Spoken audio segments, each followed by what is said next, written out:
ప్రార్థన చేసుకుందామండి. ప్రార్థన. ప్రేమ కలిగిన మా తండ్రి, మీ పిల్లలకు 3వ రోజు మీ మనస్సులోని ఆవేదనను వివరించటానికి కూర్చున్నాను. ప్రతి ఒక్కరూ కూడా మీ మాటలలోని మాధుర్యాన్ని, మహాజ్ఞానపు లోతులను తెలుసుకొనగలుగుటకు సహాయం చేయండి. యేసునామని ప్రార్థన అడుగుచున్నాము తండ్రి, ఆమెన్. ప్రియమైన దేవుని పిల్లలారా, మానవ దేహం గురించి కొన్ని నిజాలు మీకు తెలియాలి. జాన్సన్ గారు చెప్పారు, మహత్తరమైన ఆత్మశక్తిని ఇముడ్చుకున్న దేవుడు చేసిన బొమ్మే మనిషి.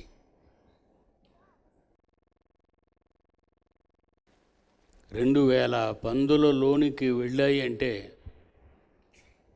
2000 పందులు సాతానుని భరించలేకపోయే. సాతాను శక్తి ఎంత గొప్పదో అది కూడా తెలుసుకోవాలి. 2 మహాశక్తుల మధ్య దేవుని పిల్లలమైన మనము ఇరుక్కున్నామనే చెప్పాలి.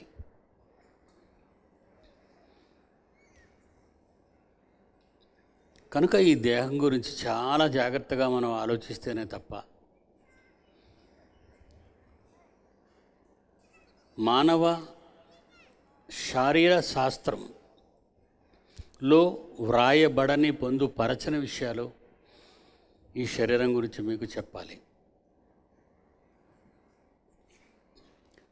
సృష్టి కార్యక్రమంలో దేవుడు ప్రకృతిని చేశాడు. ముందు మీకు తెలుసు. చివరిగా మనిషిని చేశాడు. సృష్టి కార్యక్రమాన్ని దేనితో చేశాడు అని మనం అనుకుంటే, దేవుని నోట నుండి వచ్చు మాట, దేవుని మాట, జరిగే మాట, జరిగించే మాట. హెబ్రీయులకు రాసిన పత్రిక 1వ అధ్యాయం 3వ వచనం చదువుకుందాం. ఆయన దేవుని మహిమ యొక్క తేజస్సును, యేసుక్రీస్తు గురించి చెప్తున్నాడు. ఆయన దేవుని మహిమ యొక్క తేజస్సు, ఆయన తత్వము యొక్క మూర్తిమంతమునై ఉండి తన మహత్తుగల మాట చేత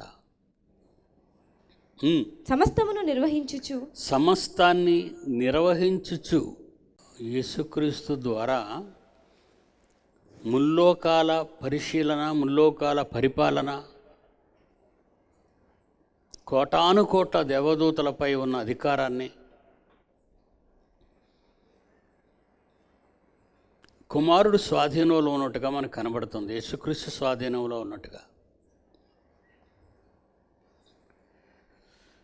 ఇకపోతే యోహాను సువార్త 1వ అధ్యాయం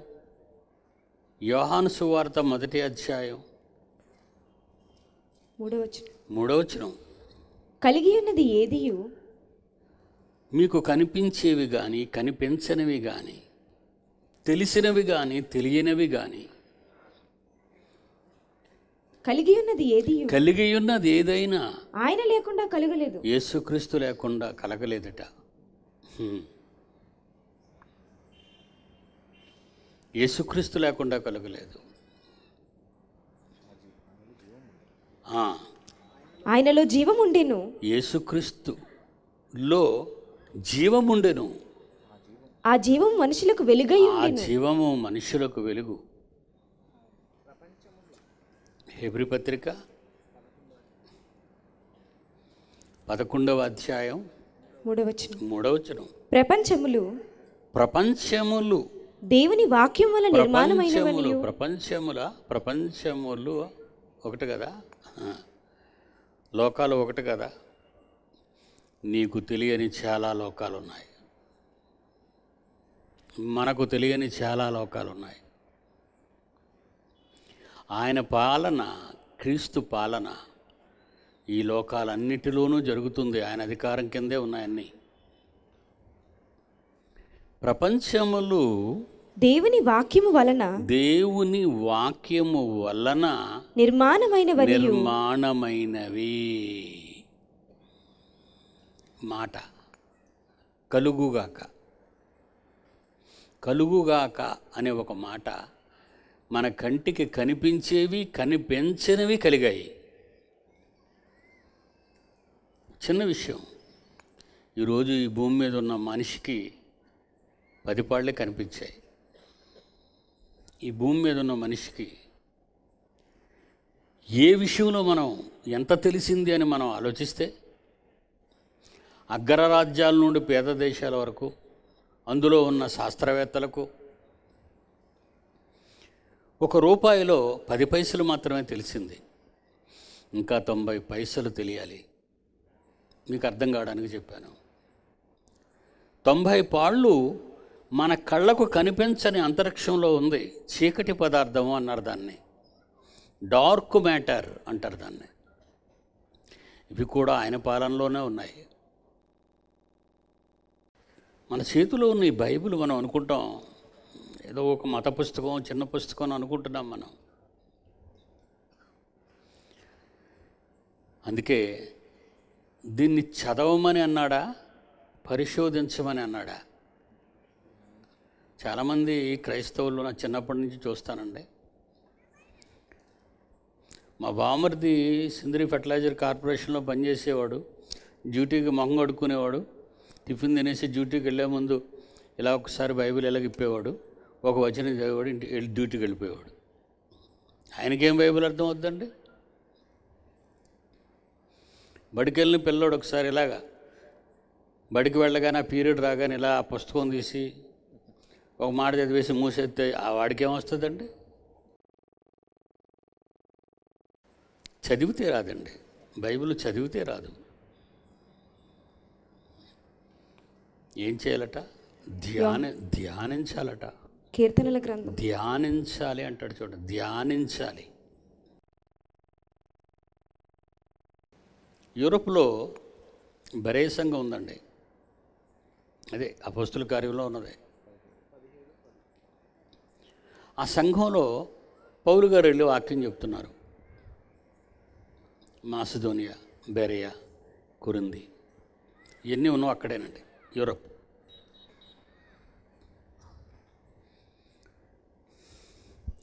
వాక్యం చెప్తుంటే పౌలు గారు అక్కడ ఏం చేస్తున్నారట మీలా వినేవాళ్ళు? 17వ అధ్యాయం 10వ వచనం. అపోస్తుల కార్యములు 17వ అధ్యాయం 10వ వచనం. వెంటనే సహోదరులు రాత్రి వేళ పౌలును సీలను బెర్యకు పంపించిరి. వారు వచ్చి యూదుల సమాజ మందిరంలో ప్రవేశించిరి. వీరు దెస్సలోనికలో ఉన్నవారి కంటే ఘనులయ్యుండిరి గనుక ఆసక్తితో వాక్యమును అంగీకరించి పౌలును సీలైన పౌలు లాంటి వాడు బోధిస్తున్నప్పుడు శీల లాంటి వాడు బోధిస్తున్నప్పుడు పౌలును శీలయును చెప్పిన సంగతులు అలాగున్నవో లేవో అని ప్రతిదినము లేఖనములు పరిశోధించుచూ వచ్చిరి. వాళ్ళు చెప్పిన మాటల్ని పరిశోధించినట్టుగా ఉంది. ప్రపంచంలో అండి బైబిల్ ఎందుకు అర్థం కాలేదంటే, వంట వండుకోవడానికి గ్యాస్ స్టవ్ తయారు చేయడానికి పరిశోధన చేశాడు. ఏమండి, ఇంట్లో దీపాలు వెలిగించుకోవటానికి పరిశోధన చేశారు. పరిశోధన అంటే 60-70 ఏళ్ళు ఈ శరీరం బ్రతికిన ఈ చిన్ని కాలంలో ఎలా సుఖపెట్టాలన్న దాని మీదే పరిశోధన. చావు మీద పరిశోధన అస్సలు లేదండి. చేసావంటే వాడు అబద్ధికుడు, చేస్తున్నానని ఎవడైనా అంటే అది అబద్ధికుడు వాడు. పౌలు గారు చెప్పిన మాటలే అలాగున్నవో లేవో అని పరిశోధించారట వాళ్ళు. రీసెర్చ్. అందుకే ద బైబుల్ రీసెర్చ్ సెంటర్స్ అని ఓపెన్ చేశానండి అన్నీ. పిల్లలు నా మీద ఉన్న గౌరవంతో జైశాలి బైబుల్ రీసెర్చ్ సెంటర్, JBRC అని పేరు పెట్టారు దానికి. ఒకరు మెడిసిన్ చదవాలంటే పరిశోధన చేస్తున్నావు, ఒక ఇంజనీరింగ్ చేయాలంటే పరిశోధన చేస్తున్నావు, ఒక ఐఏఎస్ చదవాలంటే బుక్స్ పరిశోధన చేస్తున్నావు, ఐపీఎస్ చదవాలంటే పుస్తకాలన్నీ పరిశోధిస్తున్నావు. కానీ 70 ఏళ్ల తర్వాత ఉండని నీ దేహాన్ని మట్టిలో పెట్టి పోయే నీకు నీ భవిష్యత్తు మీద పరిశోధన ఏమైనా చేస్తున్నావా?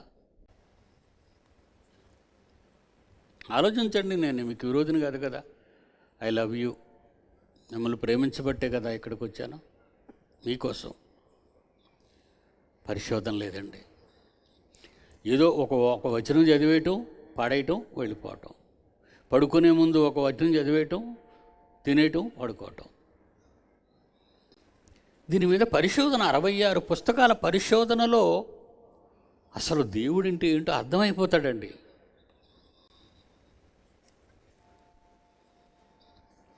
అంటే ప్రపంచానికి బైబిల్ ఎందుకు అర్థం కాలేదు, మత పుస్తకంగా మిగిలిపోయిందంటే పరిశోధన లేదు.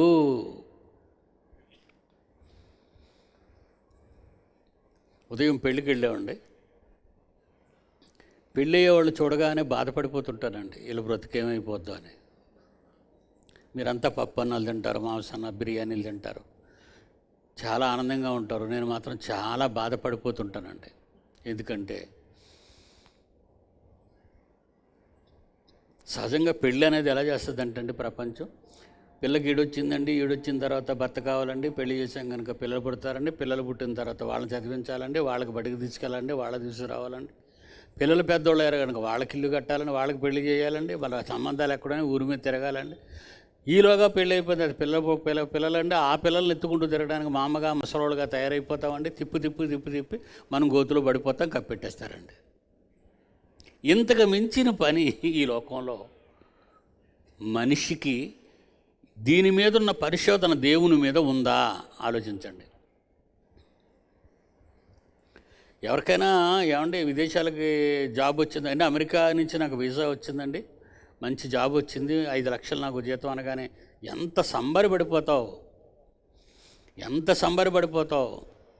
అమెరికాలో వీసా గురించి ఎంత కష్టపడిపోతావు. ఇండియాలో పాస్పోర్ట్ గురించి ఆ పాస్పోర్ట్ ఆఫీస్ చుట్టూ తిరుగుతావు, ఎంత కష్టపడిపోతావు. డబ్బు కూర్చుకుంటావు, విమానం ఎక్కుతావు, అమెరికా వెళతావు. బాగుంది. పక్కన దేశం వెళ్ళడానికి, మన భూమి మీద ప్రక్కన దేశం వెళ్ళడానికి ఎంత శ్రద్ధ చూపించినా మీరు వెళ్ళే ఒక లోకం ఉంది. ఆ లోకానికి వెళ్ళడానికి మీకు ఏమైనా వీసా ఉందా? అలాగనే భూమి మీద ఎవరైనా మీకు పాస్పోర్ట్ ఇచ్చారా? పూర్తి దాని గురించి ఆలోచన ఏమి ఉందా? అసలు ఈ పాస్పోర్టు వీసాల గురించి పరలోకం గురించి మనకేమీ తెలియని అయోమయ స్థితిలో ఉండిపోయామండి. అలా ఉండిపోగానే మన వాళ్ళు ఏం చేస్తారంటే తెలియకపోతే శవాన్ని తీసుకెళ్ళిపోతారండి సమాధుల దగ్గరికి. అప్పటికే గొయ్యి రెడీ అయిపోయి ఉంటుంది. ముందు 3 గంటల ముందు చెప్పేస్తాం కదండి. దానికి ఒక బండి 3 అడుగుల పొడవు, 3 అడుగుల వెడల్పు, 6 అడుగుల వెడల్పులో గొయ్యి తవ్వుతూ ఉండే మనం అందరం అక్కడికి వెళ్తామండి. చివరిసారిగా అయ్యగారిని అమ్మగారిని ఒకసారి చూసండి అంటారు. మనంతా చూసేస్తాం.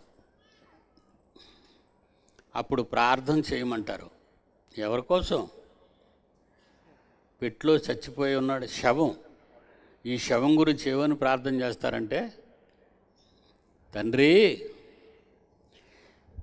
ఈ ఆత్మను చేర్చుకో. ఎవరిచ్చారు నీకు పర్మిషను? అమెరికా మా వాడి జాబ్కి వస్తుండో చేర్చుకో అని ప్రధానమంత్రి చెప్తే ఏంటది అమెరికా? మీకు చెప్తున్నాను, మీకు అర్థం కావాలని చెప్తున్నానండి. అమెరికా ప్రెసిడెంట్కి మన నరేంద్ర మోడీ గారు ఫోన్ చేసి 1000 మంది మా ఇండియన్స్ని పంపించేద్దామండి, మంచి ఉద్యోగాలు ఇచ్చి సెటిల్ చేసేయండి అని ఫోన్ చేస్తే ట్రంప్ ఏమంటాడు? నువ్వెవరు చెప్పడానికి? వాళ్ళ క్వాలిఫికేషన్స్ ఉండాలా, వాళ్ళు ఎందులో పాస్ అయ్యారో సర్టిఫికేట్స్ ఉండాలా, మీరు వాళ్ళకి పాస్పోర్ట్లు ఇవ్వాలా, మేము ఆ తర్వాత నిర్ణయిస్తాం వీసా ఇవ్వాలా ఇవ్వకూడదా. జాబ్ ముందు వీసా ఇవ్వాలి మా దేశంలో అడుగు పెట్టడానికి, తర్వాత జాబ్ ఇస్తాం. ఇవ్వాలా వద్దు మళ్ళీ ఎగ్జామ్ పెడతాం. ఇక్కడ ఒక ప్రక్కనున్న దేశానికి జాబుకి వెళ్ళడానికి మంత్రులు పెద్దవాళ్లే హైకమాండ్ తలుచుకుంటేనే వెళ్ళలేని ఈ పరిస్థితుల్లో ఈ లోకాన్ని విడిచి మరో లోకానికి వెళ్ళిపోవడానికి సమాధి దగ్గర నువ్వు నిలబడి తండ్రి ఆత్మను చేర్చేసుకో అంటావా? ఏడు స్టిఫిన్ చేశాడనా? స్టిఫిన్లాగా నువ్వేమైనా రాళ్ళతో కొట్టబడి చంపబడ్డావా? కొరపడంతో ఉన్నావా నువ్వు? ఇలా యేసుక్రీస్తులాగా రక్తమంతా సిలువలో కాల్చి నీటి చొక్కబడిపోయే పరిస్థితి వరకు తండ్రి నా ఆత్మను చేర్చుకో. యేసుప్రభువులో నువ్వేమైనా జీవించావా ఈ జీవితంలో భూమి మీద?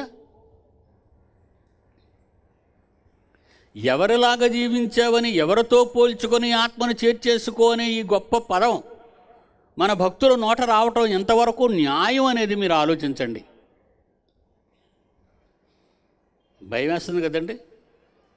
అందరూ ఇలాగే కలిసిపోయారండి, గాలిలో కలిసిపోయినట్టు కలిసిపోయారు. ఈవేళ మీకు చెప్తున్నాను ఈ విషయాన్ని. మీరు అనుకుంటారు మా వాళ్ళు వెళ్ళిపోయారు అక్కడ హ్యాపీగా ఉన్నారని.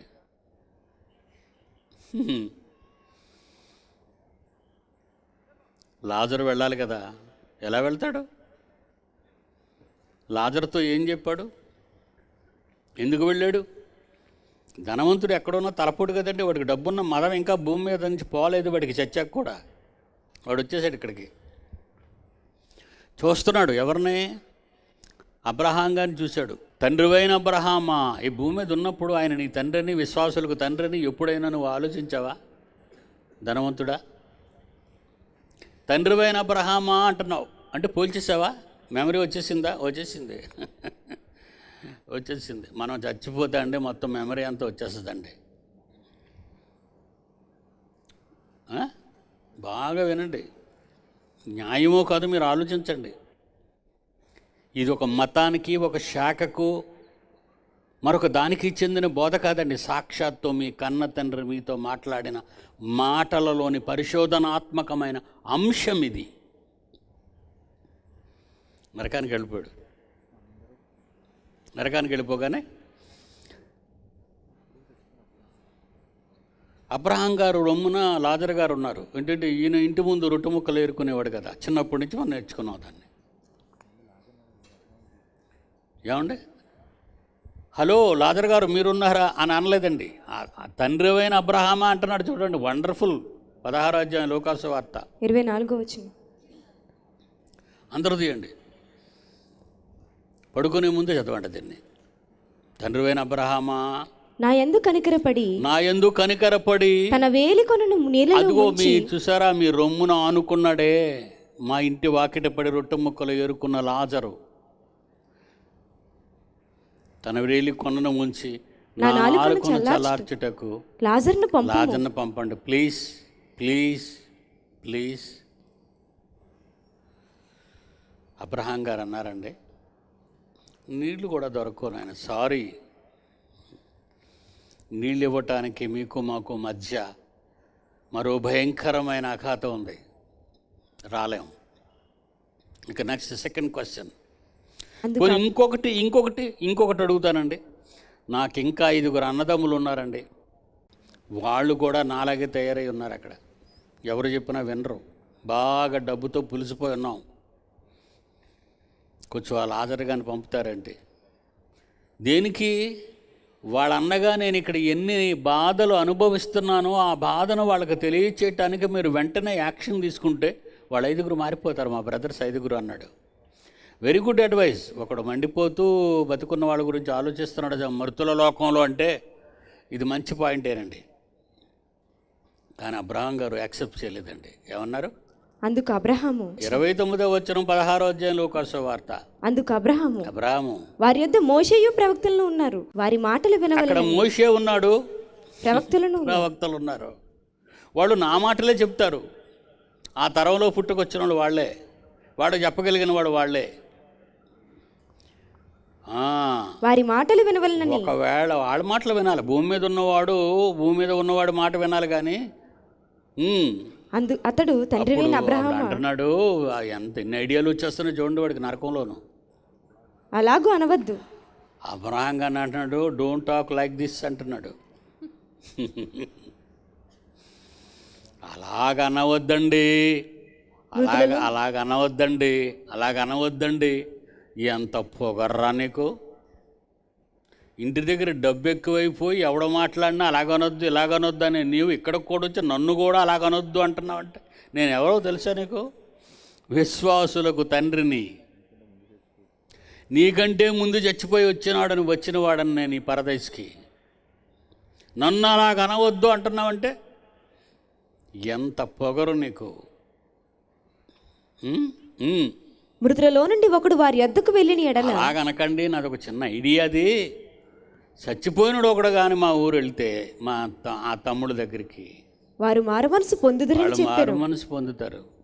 అందుకు అతడు, ఏమంటే తర్వాత అంతా మీకు తెలుసు కదా, చచ్చి ఏమంటే మృతుల లోకం నుంచి ఎవడైనా వచ్చి మనకు చెప్తే పీడి సుందరరావుని రప్పించడానికి ఇన్ని లక్షలు ఇల్లు ఎందుకు తగలబెట్టాలండి? ఇక్కడ మనలో మీ వాడు ఎవడైనా తీసుకొచ్చి ఏమండి పట్టపగలు మన వీధిలో నిలబెట్టి ఎక్కడో దగ్గర ఏ చెట్టు కిందో మనల్ని పిలిచాడు అనుకోండి, మన ఊరుడే చచ్చిపోయి రీసెంట్గా చచ్చిపోయాడు అనుకుందాం, ఎవరైనా వెళ్తారండి? పిలిచినప్పుడు ఎవరైనా వెళ్తాడా?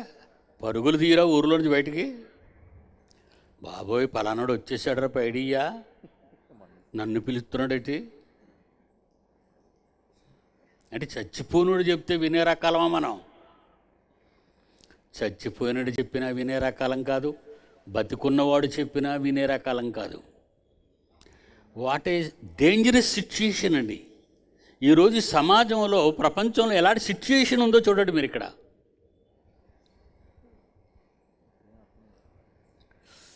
కానీ క్లారిటీ కావాలి.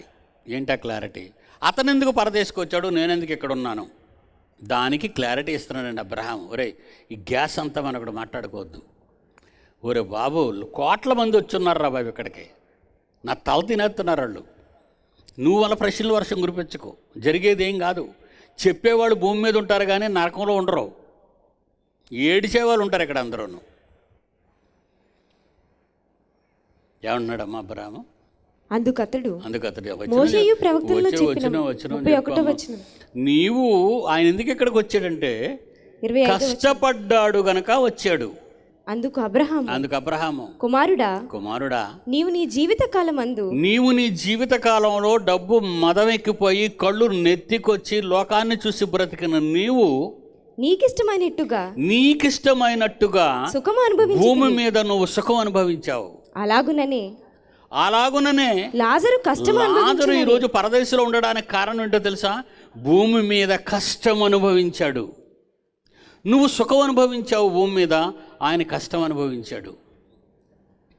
నువ్వు 60-70 సంవత్సరాలు సుఖం అనుభవించావు, ఈయన 60-70 సంవత్సరాలు కష్టం అనుభవించాడు. కానీ 60-70 సంవత్సరాల మీ ఇద్దరు జీవిత కాలంలో నువ్వు అనుభవించిన సుఖానికి యుగ యుగాలు మండిపోవాలిరా. ఏమంటే ఎంత భయంకరంగా ఉందో చూసారా? అగ్ని, ఆరును, ఆత్మ చచ్చిపోననుందా బైబిల్లో? శరీరానికి చావుంది, ఆత్మ దానికి చావుందా? ఎలా ఉంటుందండి? దేవుని నుండి వచ్చింది అది, దేవుడు కన్నాడు. ఆదికాండం 2వ అధ్యాయం. ఆత్మ ఎవరనుకున్నారు మీరు? ఆత్మను ఎవరనుకున్నారు మీరు? 2వ అధ్యాయం 7వ వచనం ఆదికాండం. దేవుడైన యెహోవా నేలమంటితో నరుని నిర్మించిన తరువాత మట్టితో బొమ్మను చేశాడు అతని చేతులతో, దేహం. అప్పుడు ఏం చేశాడట? నేలమంటితో నరుని నిర్మించి వాని నాసికారంధ్రములలో ముక్కు దగ్గరికి వెళ్ళాడు. ఆదాము ముక్కు దగ్గరికి జీవవాయువును జీవవాయువు, జీవాత్మ ఊదగా నరుడు జీవాత్మ, పరమాత్మ, జీవాత్మ.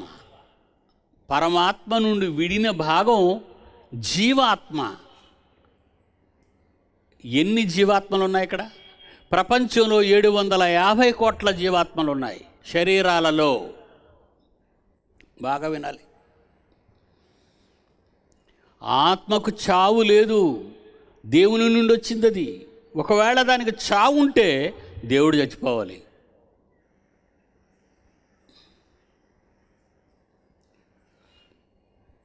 ఏమన్నా అంతే కదా? ఆత్మ అండి. ఆత్మ ఏమనుకుంటున్నారు? దేవుని యొక్క విశ్వం సరిపోద్దా ఆయనకి? ఆయన కూర్చోవడానికి విశ్వం ఏమైనా సరిపోద్దండి? ఏం రాశాడు? ఎప్పుడైనా చదివారా మీరు? ఏమి రాశాడు బైబిల్లో? ఆయన పర్సనాలిటీ రాశారండి. ఆయన ఫిగరు, ఆయన పొడవు, ఆయన లోతు, ఆయన వెడల్పు గురించి రాశారండి. దేవుడు రాయించాడండి. ఏమని రాయించాడు? 1 రాజుల గ్రంథము 8వ అధ్యాయము 26వ వచనము. మొదటి రాజుల గ్రంథం తీయండి అందరూ. మొదటి రాజుల గ్రంథం 8వ అధ్యాయం 8వ అధ్యాయము 26వ వచనం. ఇశ్రాయేలీయుల దేవా, దయచేసి నీ దాసుడును నా తండ్రి అయిన దావీదుకు నీవు సెలవిచ్చిన మాటలను నిశ్చయపరచు. కన్ఫర్మ్ చేయి తండ్రి. నిశ్చయముగా దేవుడి లోకమందు నివాసం చెయ్యడు. ఎందుకు చేయడు? ఆకాశ మహాకాశాలు నిన్ను పట్టజాలవు గనక, లేకపోతే ఎప్పుడో మన దగ్గరికి వచ్చేసేవాడు. గొప్ప వెలుగై ఉన్నాడు అన్నాడు ఇందాక జాన్సన్ గారు. అవును, అన్నిటిలో ఆయన అనంతమైన వాడు అని అర్థం. విశ్వరూపం అనకండి. విశ్వరూపం అంటే ఈ యూనివర్స్ గురించి సంబంధించింది అది. విశ్వం అంటే ఈరోజు మన భూలోకం ఉన్న ఈ విశ్వం అంటారు దీన్ని. దేవుడు ఆకాశ మహాకాశాలు పట్టజాలని ఫిగర్ ఆయన. అంత పెద్దదా ఆత్మ? అవును. మరి అందులో నుంచేనా మనం వచ్చాం? ఆదికాండం 2వ అధ్యాయం 7వ వచనం. మట్టి బొమ్మను చేసి, చిన్ని బొమ్మను చేశాడు, ముక్కు దగ్గరకు వచ్చాడు. తనలోని జీవవాయువున లేదా విశ్వాన్ని కలిగించాడు. చూశారు? సూర్య చంద్ర నక్షత్రములు కలుగుగాక. మాట, వర్డ్ అండి అది. మాట అన్నాడు అంతే, వచ్చేసాయి. మనల్ని మట్టిలో నుంచి నరుడు పుట్టుగాక అన్నాడా? లేదు. తేడా జాగ్రత్తగా వినాలి మీరు. తనకు పిల్లలు కావాలి, నాకు కొడుకు కావాలి అంటే నా గర్భం నుంచి వచ్చిన వాడు ఇదిగో నా ప్రక్క కూర్చున్నాడు ప్రసన్నబాబు. వయసు ఎంతనైనా 42 సంవత్సరాల వయసు ఉంది ఇప్పుడు. ఒక ప్రశ్న మిమ్మల్ని అడుగుతాను. 42 సంవత్సరాల వయసు అంటే నాలో నుండి వాడు బయటకు వచ్చి 42 ఏళ్ళు అయిందని అర్థం. నాలో నుండి బయటకు వచ్చి 42 ఏళ్ళు అయింది. 43వ ఏడు ఎక్కడున్నాడు? అమ్మ కడుపులో ఉన్నాడు. నాలో నుంచి వచ్చి కనిపించకుండా వాళ్ళ అమ్మ కడుపులో ఉన్నాడు 9 నెలలు. బాగుంది. ఇంకా వెనక్కి 45 సంవత్సరాల క్రితం ఎక్కడున్నాడు? నాలో ఉన్నాడు. అందరూ జాగ్రత్తగా వినాలి. ఇది అవునా కాదా మీరు నిర్ణయించుకోవాలి. 42 ఏళ్ళు ఉన్న నా కుమారుడు 9 నెలలు తల్లి గర్భంలో ఉన్న తర్వాత బయటకు వచ్చాడు. బయటకు వచ్చినప్పుడు కదా డేట్ ఆఫ్ బర్త్ అనేది కన్ఫర్మ్ చేస్తాం మనం. పుట్టినరోజు బయటకు వచ్చాడు. బయటకు వచ్చి 42 ఏళ్ళు అయింది. 45 ఏళ్ల క్రితం ఎక్కడున్నాడు? పిడి సుందర్రావులో ఉన్నాడు వాడు. ఆదాము దేవునిలో నుండి బయటకు వచ్చాడు. ఏదేను వనంలో. మర్చిపోకండి, భూలోకాన్ని సృష్టించిన తర్వాత, విశ్వ నిర్మాణం జరిగిన తర్వాత ఆయనే తనలో ఉన్న జీవాన్ని బయటకు తీయడం మొదలుపెట్టాడు. మనిషి నాసికారంధ్రాల గుండా తన ఆత్మను ప్రవేశపెట్టగానే ఏమైపోయాడు ఉంది అక్కడ? జీవవాయువును దేవుడు తనలో ఉన్న జీవాన్ని ఊదగా నరుడు జీవాత్మయాడు. 6 అడుగుల మట్టి బొమ్మలో జీవాత్మ ప్రవేశించింది. That is a power. కళ్ళకు చూపు, చెవికి వినికిడి, నోటికి మాట, చేతులకు వచ్చే పనులు, కాళ్ళకు నడతలు నేర్పించిన పవర్ అదే. స్పిరిట్, గాడ్ స్పిరిట్ అది. శరీరం గురించి మాట్లాడకుండా దావీదు గారు ఒక మాట అంటున్నారు ఆత్మ గురించి. కీర్తనాకారుడు మాట్లాడుతున్నాడు, యెహోవా నీవే నా భాగము. చూడండి ఉందో లేదో కీర్తన గ్రంథము 119 అధ్యాయం. అందరూ చేయండి. You are my part, you are my particle. 119 కీర్తనల గ్రంథము 57వ వచనము. యెహోవా నీవే నా భాగము, నీవే నా భాగం, నీవే నా భాగం, నీవే నా భాగం. మీరెవరి భాగమో తెలుసా? దేవుని భాగం. ఆయనకి ఆకాశ మహాకాశాలు పట్టజాలవు, నీకు పట్ట జాలవు కనుకే చిన్న బొమ్మను చేశాడు. నిన్ను పట్టగలిగిన బొమ్మ, దేవుని ఆత్మను బంధించగల బొమ్మ దేవుడు చేశాడు. మర్చిపోకూడదు, మనిషి చేయలేదు. అందుకే ఈ బొమ్మలో దేనినైనా మనిషి ఈరోజు చెయ్యలేడు. కన్ను, ముక్కు, కళ్ళు, రక్తం, కిడ్నీ, గుండె దేవుడు చేసిన బొమ్మది. మనుషుడు దీనిని చెయ్యలేడు. ఆ బొమ్మలో నిన్ను ప్రవేశపెట్టాడు. జాన్సన్ గారు చెప్పారు చూసారా, 2000 పందులలోనికి ఎన్ని వేల దెయ్యాలు దూరాయి. 2000 పందులలోనికి మొత్తం పందుల సంఖ్య 2000. కానీ వచ్చిన దెయ్యాల సంఖ్య తెలియదండి మనకు. అది 2000 పందుల్లోకి వెళ్ళిపోయాయి మొత్తం. అవి తట్టుకోలేని పందులు ప్రపాతంలో పడి చచ్చిపోయాయండి. అలాంటి మరి ఎన్ని వేల దెయ్యాలో ఒక మనిషి ఆకారంలో దూరిపోయాయి. మర్చిపోకూడదు. ఏం పేరు అని అడిగాడు యేసు ప్రభు. ఏం పేరు నీ పేరు? ఒక పేరు అంటావా నాన్న? సేన, సైన్యం, సీరియల్ నెంబరు, ఆల్ఫాబెటికల్గా చెప్పాలి. ఏలో కొన్ని వేలు ఉన్నాయి, బిలో కొన్ని వేలు ఉన్నాయి, సిలో కొన్ని వేలు ఉన్నాయి. మేము ఒక బెటాలియన్, మేమంతా ఒక యూనియన్ స్థాపించుకున్నాం. మేమంతా ఒక సంఘటిత శక్తిగా ఉండాలనుకున్నాం. కానీ తమరు వచ్చి మమ్మల్ని బయటికి తగిలేశారు. వీడు సామాన్యుడా? యేసు ప్రభువా, ఈ సేన దెయ్యం పట్టిన వాడు ఎవరు అనుకున్నాం? మేము ఎందుకు పట్టాం వాడికి? ఇది చాలా క్యాపబుల్ హ్యాండెడ్, ఇది చాలా పెద్దోడు, నీకు పనికిరాడు తండ్రి, నువ్వు ఉండడానికి వాడు అవకాశం ఇవ్వడు. వీడి గురించి అంటే యేసుకు తెలియదు అనుకుంటున్నాడా? ఈ దెయ్యాలు తెలియవనుకుంటున్నాయా? యేసుకు ఏం తెలుసు? యేసు ఏమనుకుంటున్నాడు ఆ దెయ్యంతో మాట్లాడుతున్నప్పుడు? ఏం పేరు నీ పేరు అని అడిగాడు. నా పేరు సేన. చాలా దెయ్యాలు ఒక్కడే పెట్టేశాడు. వాడి కెపాసిటీ ఎంత? ఆకాశ మహాకాశాలు పట్టజాలని ఆత్మరూపాన్ని భరించగలిగిన నీ కొడుకు వీడు. ఆకాశ మహాకాశాలు పట్టజాలని ఆత్మశక్తివు నువ్వు. ఆ ఆత్మలోని ఒక భాగమే నీవు చేసిన ఈ బొమ్మలో వీడిని పెట్టావు. నీ వాడుగా ఉన్నాడు, కానీ నీకు పనికి రాకుండా ఉన్నాడు. నీకు పనికి రాకుండా ఉన్నాడు గనుకనే మేమంతా వాడిలో ఎంటర్ అయిపోయాం. నేను వాడుకుంటున్నాను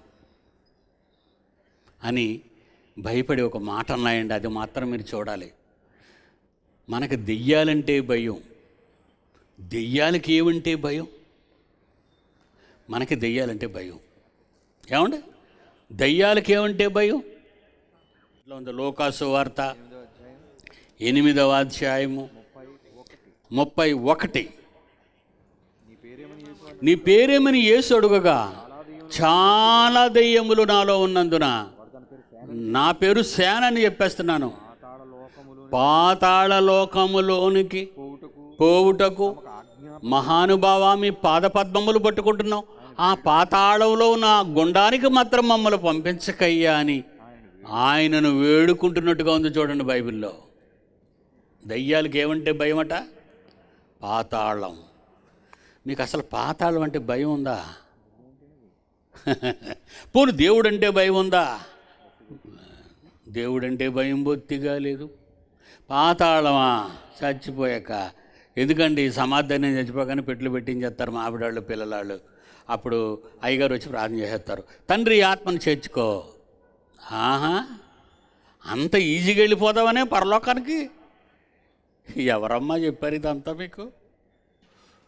స్టెఫెను ప్రాణం పోతూ అనగలిగిన మాట, యేసు ప్రాణాన్ని విడిచిపెడుతూ సిలువలో అన్న మాట, నువ్వు ఊరు మీద తిరుగుతూ అంటావు ఈ మాట. ఎంతమంది ఉన్నారండి మంగళగిరి నిండా క్రైస్తవులే. వాళ్ళంతా ఏమైపోయారు? రారండి. అవి ఎవరి మీటింగ్లోనండి, మనం కావు. మళ్ళీ ఇప్పుడు మీరు ఏం చేస్తుంటారని మీరంతానా? యేసు ప్రభు వారు చనిపోయారు కనుక ఆ రోజులు జ్ఞాపకం చేసుకుంటారు, కానీ మీ రోజుల గురించి మీకు గుర్తుండదు. ఎవరి గురించి ఏడమన్నాడమ్మా యేసు ప్రభు? సిలువ మోసుకొని వెళ్తున్నాడు కదా. ఆడవాళ్ళని అడుగుతాను, మీరు చెప్పండి తల్లి, సిలువ మోసుకొని వెళ్తున్నాడు ఆయన, ఏడుస్తున్నారు ఊరికే పాపం వాళ్ళందరూ, యెరూషలేము కుమార్తెలందరూ. అప్పుడు ఆయన ఏమన్నాడు? నా గురించి ఏడవకండమ్మా, మీ గురించి ఏడవండమ్మా, మీ పిల్లల గురించి ఏడవండమ్మా, మీ గురించి ఏడవండమ్మా, మీ పిల్లల గురించి ఏడవండమ్మా, మీ గురించి ఏడుస్తా 40 రోజులు మా ఇష్టం. మీరేటి వద్దంటారు? పరిశోధన, బైబిల్ పరిశోధన అండి. ఎన్ని దూరిపోయాయి అంటారు ఇప్పుడు? ఎన్ని దూరిపోయాయి? ఫీల్ అవ్వకండి. ఇది మన గ్రంథం, ఇది మీ బోధ, మనందరి బోధ. నా బోధ కాదు ఇది, నా బోధ కాదు ఇది. నా గురించి ఏడుస్తారా మీరు? లూకాసు వార్త 23వ అధ్యాయం 28వ వచనం. లూకాసు వార్త 23:28. యేసు వారి వైపు తిరిగి యెరూషలేము కుమార్తెలారా, నా నిమిత్తము ఏడవకుడి. నా గురించి ఎందుకర్రా ఏడుస్తున్నారు? ఏడు చచ్చిపోతాననే, భూమిలో ఉండిపోతాననే, తిరిగి లేవననే, నా గురించి ఎందుకమ్మా ఏడుస్తున్నారు? మీ నిమిత్తము మీ గురించి ఏడవండి, మీ పిల్లల మీరు కనే పిల్లల గురించి ఏడవండి, ఏడవండి. ఆ రోజు వాళ్ళు నిశ్శబ్దంగా ఉన్నారు. యెరూషలేము కుమార్తెలు మంచివాళ్ళు, సైలెంట్ అయిపోయారు. మనవాళ్ళు, మేము మీ గురించి ఏడుస్తాం, మీ మీద ప్రేమ అలాంటిది మాకు, మీరు వద్దన్నంత మాత్రంలో మేము ఏడవకుండా ఉండగలమా అంటారు. మీరు నేను చెప్పు మాటల ప్రకారం మీరు చేయక ప్రభువా ప్రభువా అని నన్ను పిలుచుట ఎందుకు? ఈ దిక్కుమాలిన దేహం ఉందండి, ఎన్ని దెయ్యాలనైనా పెట్టేసుకుంటుందండి లోపల, ఎన్ని దెయ్యాలనైనా పెట్టుకుంటుందండి. కనుక మీరు అనుకుంటారు తల ఊపుకుంటూ జుట్టాడించుకుంటూ వచ్చేదే ఆట దెయ్యాలనుకుంటున్నారు మీరు. పెద్ద దెయ్యాలు ఆహించున్నాయి మనల్ని, పెద్ద మనిషిలా కూడా ఉంటాం. దేవునికి స్తోత్రం, ఆమేన్ అంటుంటాం. కానీ లోన చాలా ఉన్నాయి.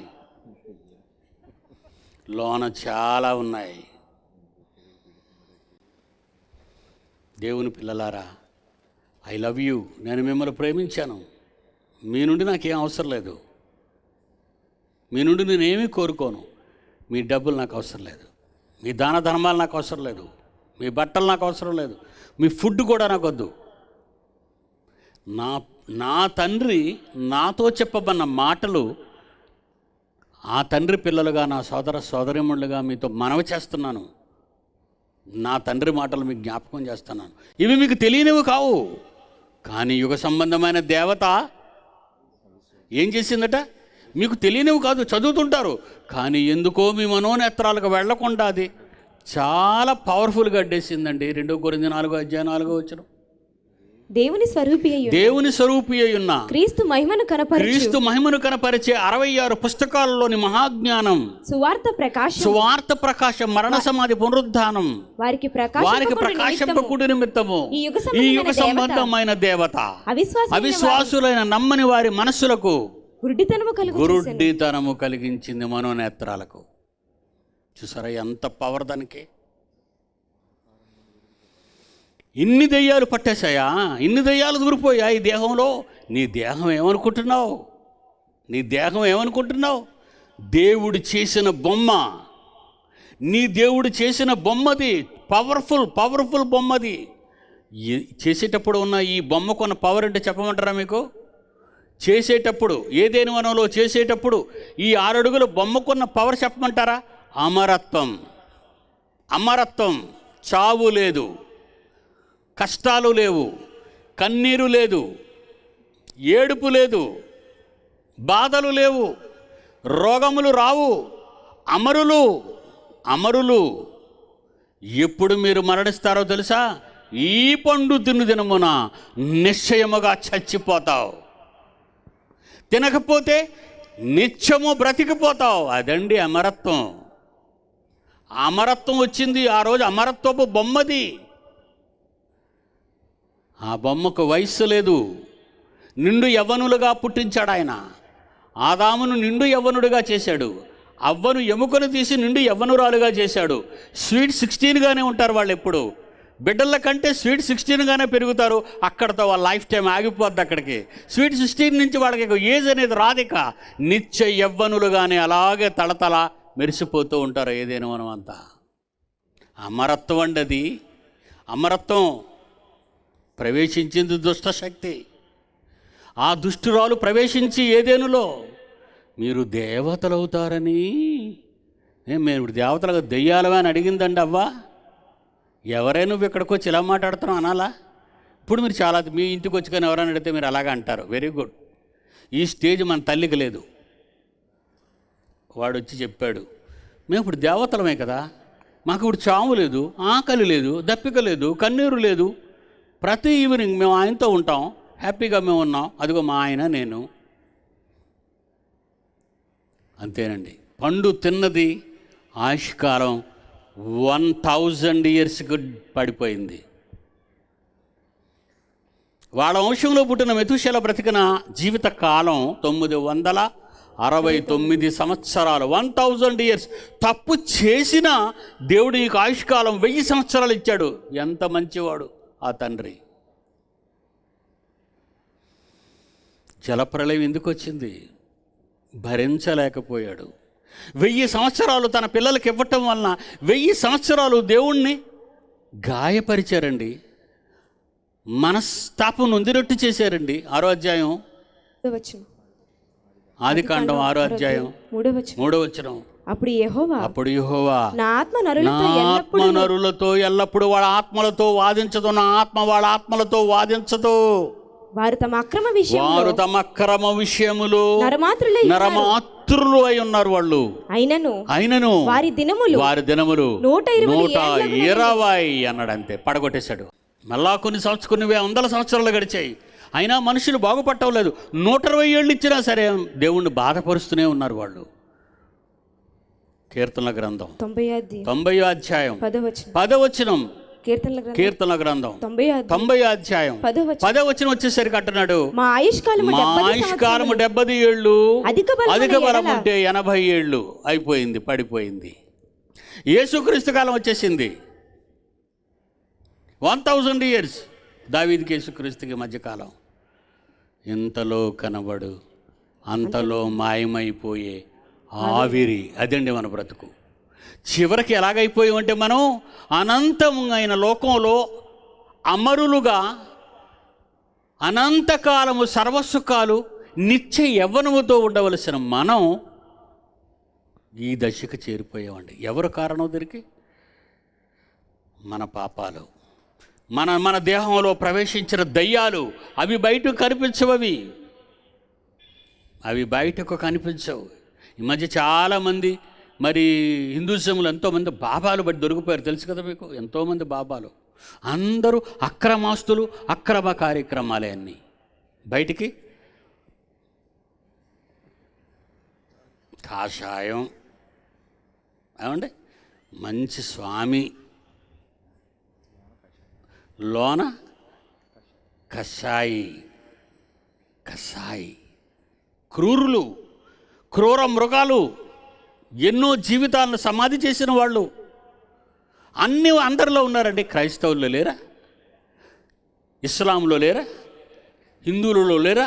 ప్రపంచమంతా దయ్యాలతో నిండిపోయిన ఈ దేహాలు విచ్చలవిడిగా రేగిపోతున్నాయి, సమాజాన్ని పాడు చేస్తున్నాయి. మీకోసం, మీ పిల్లల కోసం ఏడవండి, జాగ్రత్త అన్నాడు. అందుకే నేను పర్వాలేదు, మృత్యువును జయించేవాడిని నేను అంటున్నాడు యేసు. మీ గురించే నా భయం అంతా. నేను మీ గురించి ఆలోచిస్తున్నాను. మీ విరోధి అపవాది ఎవరిని మృంగుదునా అని వేదకుచు తిరుగుచున్నాడు. దేవుని పిల్లలారా, దేవుడిచ్చిన అమరత్వంతో కూడిన మహాబలాఢ్యమైన ఈ దేహాన్ని అందంగా, ఆర్భాటంగా, ఎంతో సంతోషంతో నిత్యము జీవించవలసిన ఏదైనా వనాన్ని సుదుమ గుమర్రలా మార్చేశారండి. ఈరోజు సమాజాన్ని చూస్తుంటే యవన బిడ్డలు చూస్తుంటే ఏంటి వీళ్ళు ఇలా తయారవుతున్నారు అనిపిస్తుంది. మాటలు అన్నీ తప్పుడు మాటలు, అన్నీ తప్పుడు పనులు, నోరు విప్పితే అన్నీ అబద్ధాలు, అంతా మోసం, దగ, దోపిడి. పేదవాడి నుంచి నాయకుడి వరకు, చిన్నవాడి నుంచి పెద్దవాడి వరకు నోటి నిండా ప్రతి మాట అబద్ధము, దొంగతనము, దోపిడి, దగ, పాపపు ప్రపంచం. దేవుడు కలుగు చేసుకున్న తన సంతానాన్ని సర్ప సంతానంగా మార్చుకున్నాడు వాడు. అందుకే యేసు కాలానికి, యేసు వచ్చే నాటికి ఏమంటున్నాడు ప్రజలతోని? 8వ అధ్యాయం యోహాను సువార్తలో ఏమంటున్నాడు? 8వ అధ్యాయం 44, 8వ అధ్యాయం యోహాను సువార్త 44 ఏమంటున్నాడు? మీరు మీ తండ్రి యగు అపవాది సంబంధులు, నా తండ్రి యగు ఆకాశ మహాకాశాలు పట్టజాలని ఆ తండ్రి పిల్లలు కారు మీరు. నా తండ్రి ఆత్మను పంచాడు, నా తండ్రి ఆత్మను విడగొట్టాడు. ఆదాము నుండి మీ అందరూ పంచుకున్నారు ఆత్మని, మీరందరూ పంచేసుకున్నారు ఆత్మని. అది చదువుదాం, అది ఇంపార్టెంట్. తర్వాత ఇక్కడికి వద్దాం. ఎఫెసీ పత్రిక 4వ అధ్యాయం 4వ వచనం నుండి చదవండి, ఎంత బాగుంటుందో. ఎఫెసీ పత్రిక 4వ అధ్యాయం 6వ వచనం చదవండి. అందరికీ తండ్రి అయిన దేవుడు ఒక్కడే, ఆయన అందరికీ పైగా ఉన్నవాడై అందరిలోనూ వ్యాపించి ఉన్నాడు. అందరిలోనూ వ్యాపించి ఉన్నాడు, అందరిలో ఉన్నాడు, మీ అందరిలో ఉన్నాడు. ఎలా ఉన్నాడు? ఆత్మ, జీవాత్మ, పరమాత్మ నుండి విడిన జీవాత్మ మీరు. ఈ జీవాత్మలు ఏమైపోయాయి? యేసుక్రీస్తు కాలానికి సమాజాన్ని ఉద్దేశించి ఆయన అంటున్న మాట యోహాను 8:44, మీరు మీ తండ్రి అపవాది సంబంధులు, మీ తండ్రి దురాశలు నెరవేర్చగోరుచున్నారు. ఆది నుండి వాడు నరహంతకుడు, మీ అమ్మని మీ నాన్నని మోసం చేశాడు. వాడు ఆదామును మోసం చేశాడు, అవ్వను మోసం చేశాడు. ఆది నుండి వాడు నరహంతకుడై ఉండి సత్యమందు నిలిచిన వాడు కాడు, నిజం చెప్పడు, అబద్ధం ఆడనట్టుగా ఉంటాడు. ఇది నిజమా అంటాడు. ఏది నిజం? ఎవరిది నిజం? ఎప్పటి నిజం? ఏమైనా ఆలోచించిందండి అవ్వ? ఇది నిజమా అని అడిగింది. రాగానే మొదటి డైలాగ్ అదేనండి దంది. ఎప్పుడైనా చదివారా మీరు? రాగానే ఏమండి మీరు ఎవరైనా మనం కొత్త వాళ్ళు కనిపించగానే సార్ ఒక మాట, మీరు ఎవరండి అని అడుగుతాం. మనం అలాగే కదండి అడుగుతాం. ఇది రాగానే ఏం మాట్లాడింది? ఆదికాండం 3వ అధ్యాయం మొదటి వచనం. అది ఆ స్త్రీతో ఇది నిజమా? ఏంటి నిజం? ఇంతకీ ఎవరు నువ్వు? నిజమా అబద్ధం అంటావేంటి నువ్వు అని అన్నదండి ఆవిడ. అవ్వందండి. ఎందుకంటే బలహీన ఘటం. ముందు ఆదాం దగ్గరికి వెళ్ళిందండి. ఆదాం దగ్గరికి వెళ్ళింది ముందు. అక్కడ పప్పులు ఉడకలేదు దానికి. అప్పుడు అవ్వ దగ్గరికి వచ్చింది. ఎందుకంటే బలహీన ఘటాలు ఆడవాళ్ళు. సరిగా కాలని కుండలు ఇవి టప్పన పగిలిపోతాయి. ఎవరేం మాట చెప్పినా వినేస్తారు. ఏటమ్మా మీ ఆయన తాగేసి ఎవరితోనో కనపడ్డాడంతే చాలు, ఇక రాత్రి అంతా అన్నం ఉండదు, ఆకలి, పిల్లలంతా ఏడ్చుకొని ఉంటారు. ఇంటికి వచ్చేసరికి ఇంకంతే సింహగర్జన. ఏమడుగుతుందండి? ఇది నిజమా?